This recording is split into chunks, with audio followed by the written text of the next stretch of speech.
G'day there guys, it's your Aussie Hubby Markee, back at it again with another r/AmITheA post. Now with that said, I want you to sit back, relax, chuck a prawn on the barbie, and get ready for some bloody contentious content. Our first post is by user The Reason Isn't Known, titled, Am I the a-hole for calling out my co-worker's flirtatious behaviour? So I have a co-worker, 25/30 female, called Amy. She's single with no kids. My boss, 30 to 35 male called Jake, is married to my cousin and has 2 kids. Amy is in love with Jake the way a lion is in love with a zebra. She's always trying to start anything with him or anyone else for his attention. I've done so good at ignoring it or just letting it slide. Amy and I have the same position, so at first I thought maybe she just liked him, but at sometimes I will feel that she does it to try and get a raise or promotion. She's already gotten one, but from mine and other co-workers' perspectives, it wasn't by doing a good job. The other day on our Zoom call, usually we're in an office, Jake was talking to us and one of his kids was yelling in the background. Amy slyly says, "Can't your wife take care of that? She must not be doing her job very well." No one laughed. Jake went to go help the child and came back and she goes, "Damn, you're such a good daddy." Haha. Kelly, Jake's wife, is such a lucky girl. And those things we all are kinda like, you should stop. Jake either laughs or goes along with it. But then later when a few people dropped the call and there was about 3 of us, she told Jake, "Whenever this is over, I can't wait to see you in the office. We're gonna need to get coffee to go over some things." I snapped, guys. I told her in front of everyone she needed to respect his marriage and stop trying to be a homewrecker. I also told her she's not as pretty as his wife anyways. She dropped the call and no one has heard from her since. Yes, I'm in trouble at work. I've told Jake and my cousin at the same time before. Jake said she has a flirty personality and my cousin didn't seem worried. I've talked to Jake privately about it and he assured me nothing will ever come from it. He said there's not much to report to HR and he thinks Amy is doing her job and doing it well. I think I'm just annoyed by it all. It was unprofessional of me, but I had just had enough at that moment, lol. Everyone sucks here. Amy for acting that way at work, Jake for allowing it, you for the way you handled it. I understand you were looking out for your cousin, but you could have just told your cousin or warned Jake that you are going to tell your cousin. Lashing out at her on a work call makes you look bad. Not as bad as them, in my opinion. I agree everyone sucks here, but I wouldn't go tattle to the wife. I would probably pull Amy aside and warn her that her behavior is making people uncomfortable. I'd then chat to Jake about setting appropriate work boundaries and how you are concerned from a family perspective that he doesn't shut Amy down. Also, it's clearly affecting the rest of the employees, seeing as it makes all of them uncomfortable. Boss should nip this in the bud not just for his own sake, but also for the sake of his employees and business. Everyone sucks here. Amy's behavior is extremely unprofessional and, in my opinion, unethical. As manager, Jake should have put a stop to Amy's comments long before they got to this point. Your public chastising of your coworker was out of line, regardless of your boss's marital status or relation to you. You're the a-hole. You're not HR, you're not his wife, you're not him. You treated your job like high school. Edit, if it's making you that uncomfortable, talk to him as your boss or go to HR. I could tell from the first line OP was the a-hole. Amy is 25 to 30 with no kids. What business is it of yours if she's married with kids or not? Pretty sure OP is jealous of Amy's raise and decided to lean into office rumors to make herself feel better. OP only gave one actual example of Amy flirting and it was mild at best. Then to flip out like a teenage girl on a business call over one comment? You're the a-hole. Not the a-hole. Sometimes you just gotta say something and he's your cousin. So it's also family and not just work. I'd also probably talk to your cousin and his wife about him having an emotional affair with another woman. Some might think that's too far, but I would want to know. And they are family. Them being family is probably also part of why she was as intense as she was. Right? He's laughing it off or going along with it according to OP. That's just encouraging Amy and continuing to foster an unprofessional atmosphere. Now, OP was also unprofessional, but HR should be talking to them all about this nonsense. posted by user Throw Away a Lot of Numbers, titled, "Am I the a-hole for not wanting to adopt my sister-in-law when my wife and I were already planning on adopting?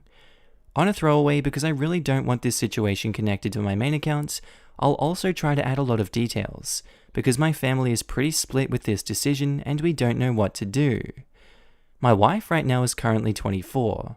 Her mum waited a while before having a second child, so my wife's little sister is now 13. My wife and I have always wanted a child, and we have decided to have one, maybe two, but most likely one. We talked about it and decided to adopt a baby in the future for 2 reasons. 1, we want to give a baby a new home, and 2, my wife has some fertility issues that won't make producing a child impossible, but very difficult. I'd like to point out that we were not planning on adopting a baby now or in the near future. We don't feel financially stable enough, and we still want time with each other without a kid for a little while longer. We thought about adopting in our early mid-30s. So a couple weeks ago, my mother-in-law started having multiple health issues.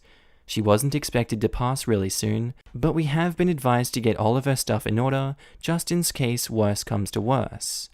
One issue that we're having is that my mother-in-law wants us to adopt my wife's little sister when she passes. She believes that we are the best to do it because the girl's father has already passed. Our immediate family is either too old, like in their 40s and don't want to start over raising a child, or simply not able to raise a child.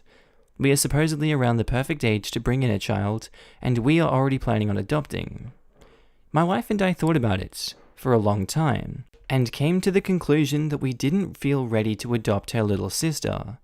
Unfortunately, mother-in-law's condition was starting to worsen a little bit quicker than we expected, so the issue was becoming more urgent.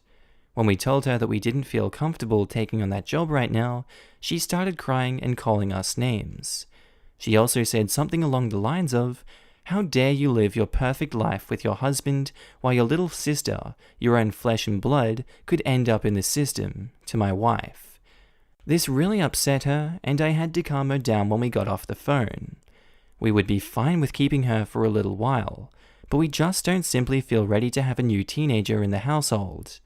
Other family members have heard about the situation, and some are calling us selfish for not willing to struggle to keep somebody in the family, and some can see our side.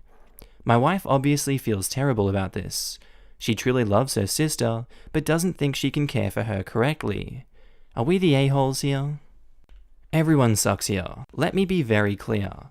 The people who are calling you selfish for not taking on an orphaned relative are hypocritical jerks themselves. I'm not crazy about the way your mother-in-law spoke to you, but if anyone gets a pass from me, it's a woman facing her imminent death who is scared about what will become of her vulnerable daughter. But yes, consigning a teenager to the foster care system is an a-hole thing to do. You are going to get a lot of people telling you this isn't your responsibility, and that people who don't want to be parents make terrible parents. So you're really doing a good thing by not raising your little sister for the next 5 years. I fully expect to be in the minority here, but I'm still calling bullcrap on that.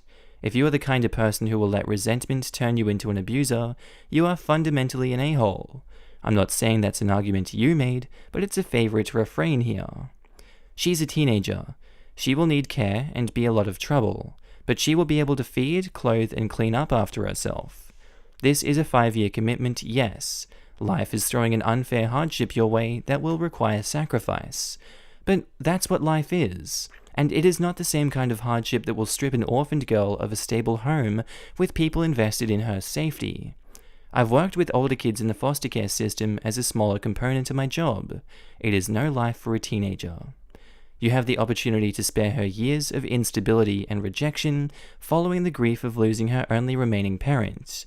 Anyone who turns their back on her when they have the wherewithal to stop that from happening is not just the jerk, but an a-hole. Edits. I keep getting replies in my inbox about asking the other relatives. Guys, the first thing I said was they suck too, and they were included in the spirit of my last paragraph. But they aren't the ones writing in here.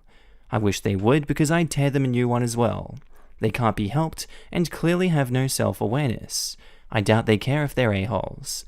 I'm really sorry that OP and his wife are being asked this under such terrible circumstances, and the rest of their family are useless. If I were going to fault the mother for anything, it would be that she didn't make arrangements for this eventuality after her husband died. I'm really sorry that we live in a world where the righteous suffer and the wicked prosper, but here we are. No amount of crying about how unfair it is will change the fundamentals of the choice OP and his wife find themselves confronted with. This is when you figure out what you're made of and who you want to be in the world. We talk about doing the right thing rather than the easy thing for a reason. If the right thing were always easy, we would all be saints.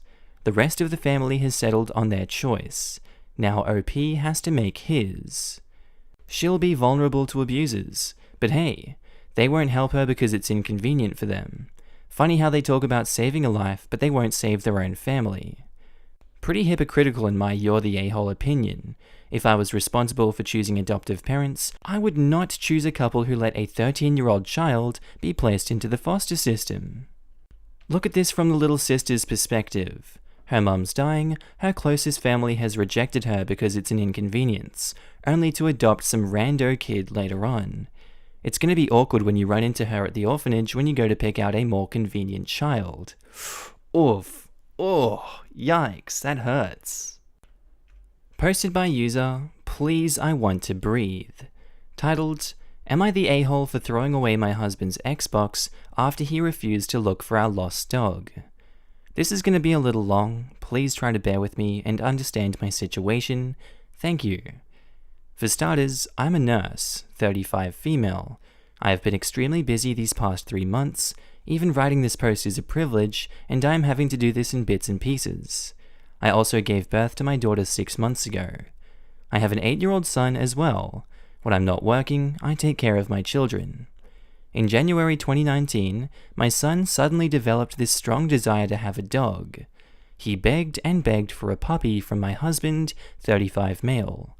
I protested against it because I had just found out that I was pregnant. Jesus. My husband said that we should let our son have a puppy to teach him some responsibility, and that he would have some practice to take care of his baby sibling. He had also promised that he would help our son take care of the dog.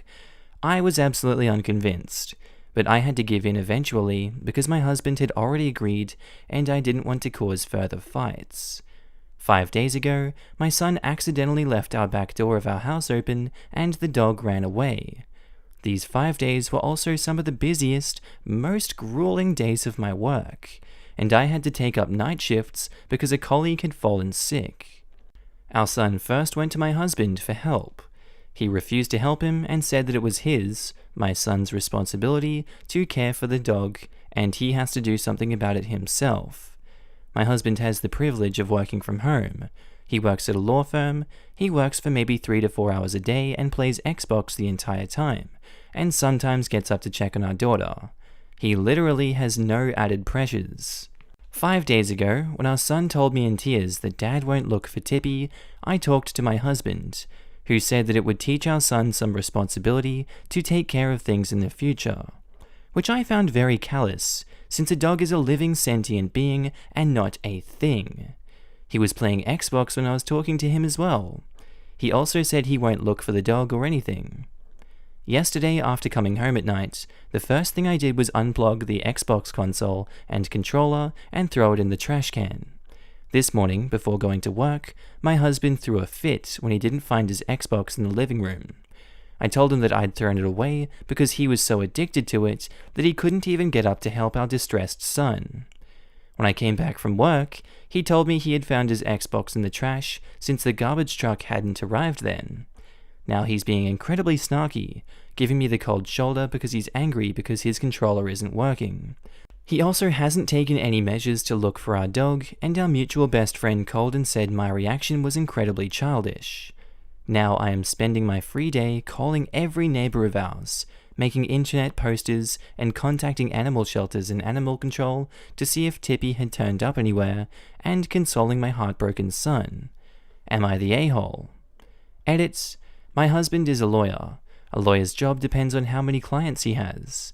My husband currently has almost no clients due to obvious reasons. He told me this himself. So his workload is significantly less. This is for all those people who are saying that I'm downplaying his work. Update, Tippy still hasn't been found yet. My shift has ended about 30 minutes ago, and I'll go home and drive around in my neighborhood and surrounding areas to look for him. I have posted some pictures of Tippy on my profile for those who requested. Husband is still sulking about his controller. I am up at my wit's end. Update: Tippy has been found. Yay! Epic! Congratulations! Wow, your husband expected an 8-year-old to go look through the town for the lost dog by himself because he wanted to play games instead? Well, what a crappy husband and father he is. Your kid won't forget it, that's for sure. Not the a-hole, I would have saved the Xbox, thrown out the husband. Oh dear, that made me laugh. I'm just so exhausted both mentally and physically that my husband's lack of response was just the last straw. Girl, it's not a last straw. It's a giant red flag. These are not the actions of a man who loves or respects his family. Yes, OP, please don't backpedal or laugh this off as something you overreacted to because you're tired/saving lives/raising your family. Your husband is a monster to abandon a lost dog. Think about what he did. That's completely pathological behavior. Not the a-hole. I was gonna go with everyone sucks here because throwing something in the trash is not the right response. But your husband sucks so much that I'm sticking with not the a-hole. I so feel for you. Your husband's response is truly callous and shows him as an uncaring and irresponsible parent and spouse, and it goes beyond not helping to search for the dog. Is also him not picking up the slack when you are so stressed at work and are dealing with your kids. Sadly, the current situation has exposed jerks in many people. Yeah, 99 times out of 100, I fall in the eye for an eye leaves the world blind camp, but I can't get over not looking for a dog and basically letting your kids suffer like that. I can't get over telling an 8-year-old to handle it himself. Your son will be scarred by this for a long time. When he emotionally needed his father, he did not act like a parent. Sounds like your husband is a bit of a selfish jerk, although 2 wrongs don't make a right. Your son is also watching on how you handled it. Teach him well. Piggybacking this as a person who had a parent use endangering a pet as a teaching moment at the same age. Your son will literally never forget this. It will inevitably come up if he ever has to seek therapy as an adult. He will use it for the rest of his life as one of his markers for the kind of person his dad is. Update: Am I the a-hole for throwing away our husband's Xbox after he refused to look for our dog?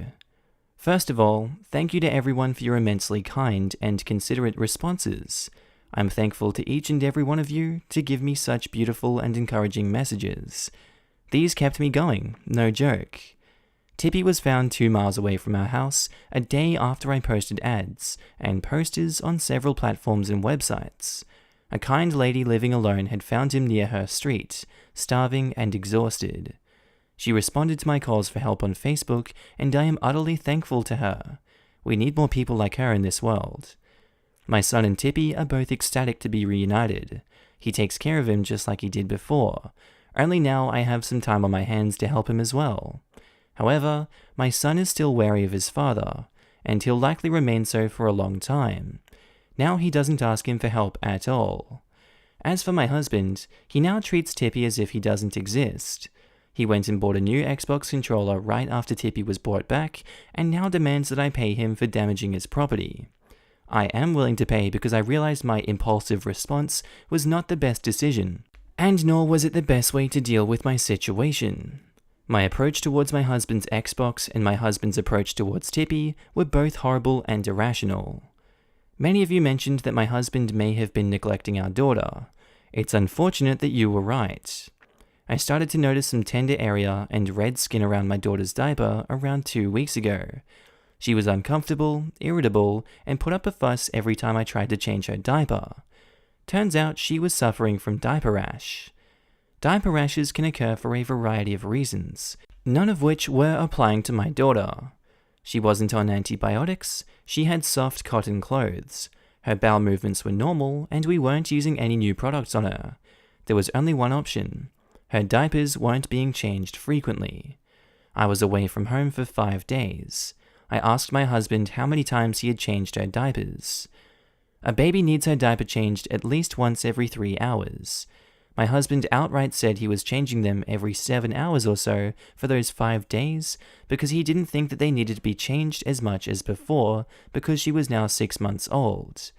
He had raised a son with me before. It's a ridiculous excuse. The diaper rash is gone now, but now I am scared to ever leave a baby with him when I go to work. I will have to sit down and reconsider everything and have a long talk with him soon. It's inevitable. He still plays Xbox just like he used to play before. I will never forget how a bunch of strangers jumped to help me find our dog. Thank you, you lovely people. Happy to hear that Tippy was found, but from your update, there's still a long road to getting things resolved.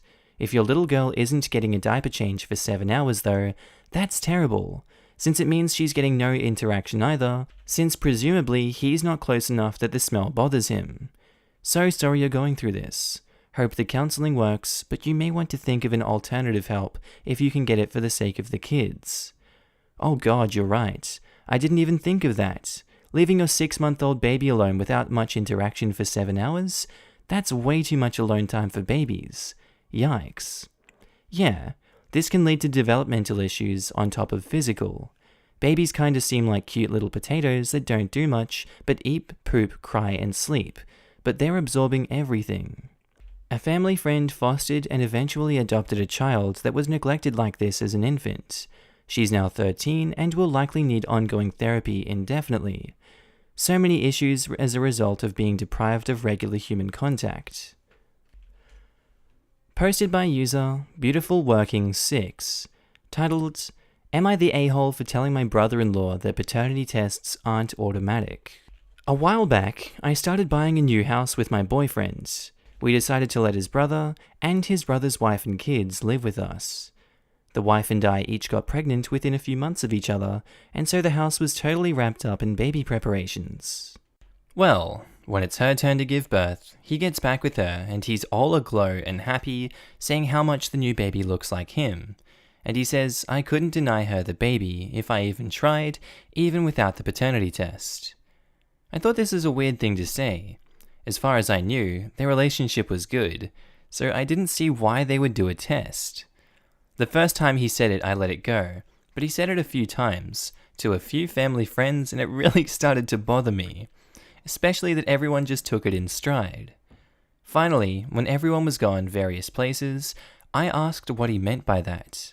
I was like, you keep talking about a paternity test. What's that about? And he said it was the one they do when a baby gets born, at the hospital. And I asked what he meant, and he got frustrated and said, you know, the one they always do at the hospital when a baby gets born. Like you guys when yours was born, so they can put it on the birth certificate. This confused me even more. I explained to him we didn't have one done, that we filled out the birth certificate paperwork beforehand, and all they did was ask my boyfriend if he was the dad, and he said yeah, so they marked it down. He got really quiet, and it kinda clicked for me that something was up, so I said, maybe it's because I have insurance, because that's all I could think of.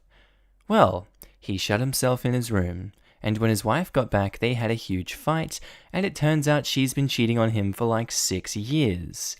Everyone is upset with me for telling him, because it ruined their happiness about their new baby. Am I the jerk? Oh my god! Imagine finding out that way, like, oh yeah, the paternity test, it's all good, yeah, doctors just offered me the paternity test. Not the a-hole. Personally, I'd rather know and be told than to live in the dark. Honestly, same. Yes, it sucks now, but better than finding out years down the track. At least this way he can get himself tested. Same.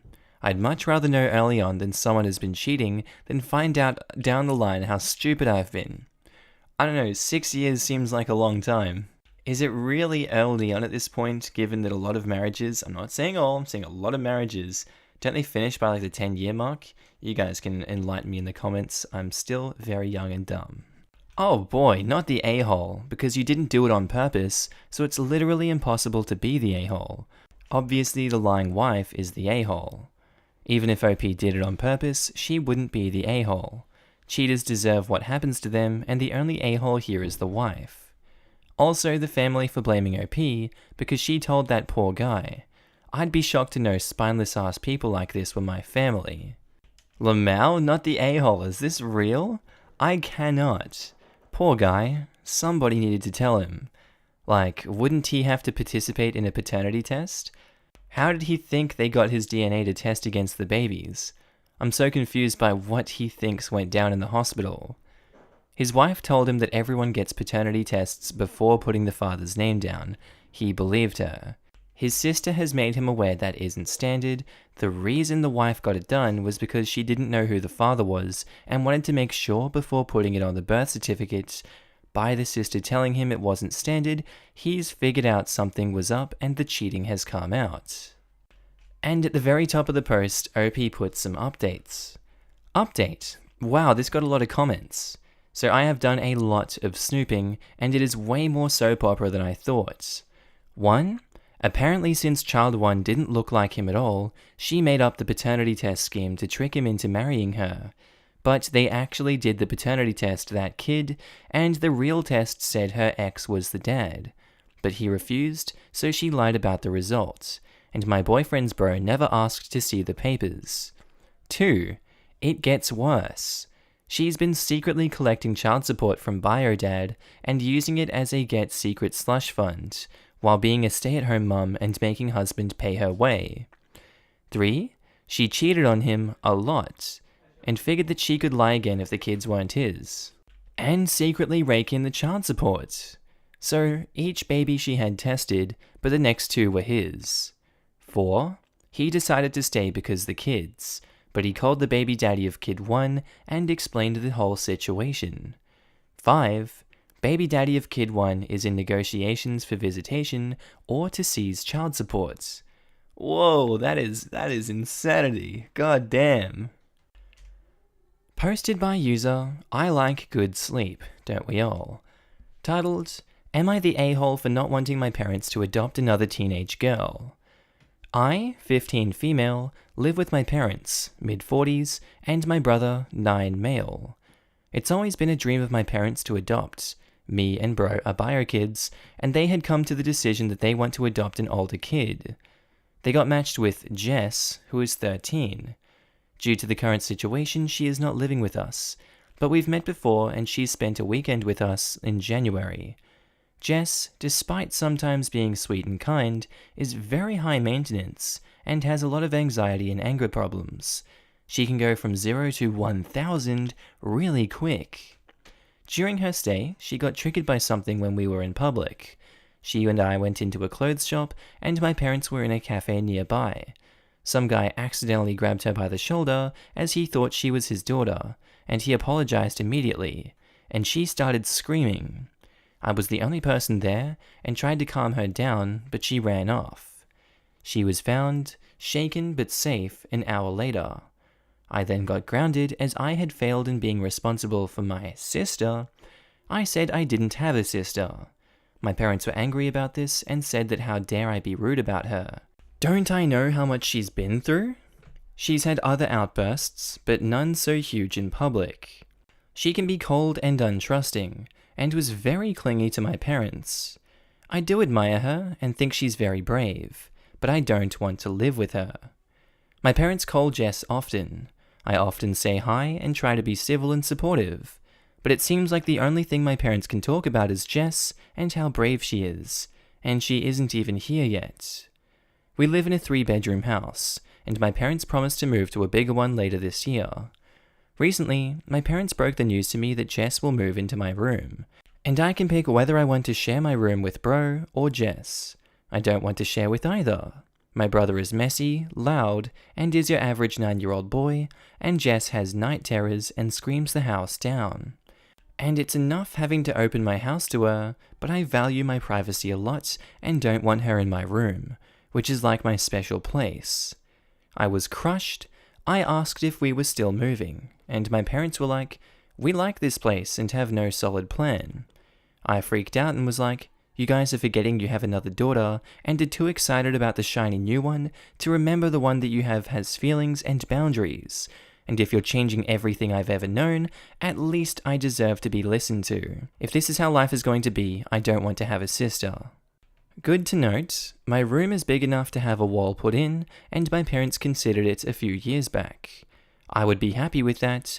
They refuse, even though we can easily afford it because it is too much effort.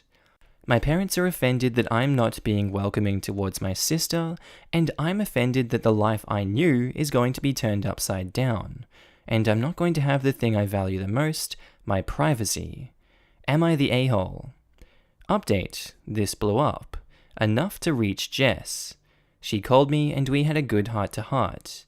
She was unaware of the situation and felt really uncomfortable about it. We had a family meeting via Skype to explain to my parents why this was a bad idea and showed them some of the comments in this thread. They apologized and said they would try to improve their behavior. We asked to put up a wall, and they agreed. My father is currently watching a video on how to do it, lol. Jess also says hi to everyone, and thanks you for looking out for her. Not the a-hole. I bet your parents think that taking in Jess is such a kind thing to do that they can't possibly be wrong and everyone needs to just get on board. However, you are a person and your feelings matter. They are being really heavy-handed and not making any effort to make you comfortable. Can you ask them to attend family counseling before Jess arrives? If they refuse, do you have access to a social worker or someone as part of this process that you could talk to? Hearing from an independent professional that they need to consider your feelings might help them understand. A lot of people will get stuck on doing something kind that they end up being unkind and inconveniencing everyone as a result. I'm actually surprised that family counseling is not included with adoption. It's desperately needed here. Adopting is wonderful, but I think it's unreasonable that OP's parents are working so hard for this new child. Yet putting in a new wall is too much work, even though they promised a larger house in the beginning. Favoring one sibling over the other usually leads to resentment, even in biological families. The sad thing is, they're already showing favoritism despite the child not even being in the house yet. Not the a-hole. They absolutely shouldn't be forcing you out of your room, or forcing you to share it. If all children can't have their own rooms, they're not ready to adopt.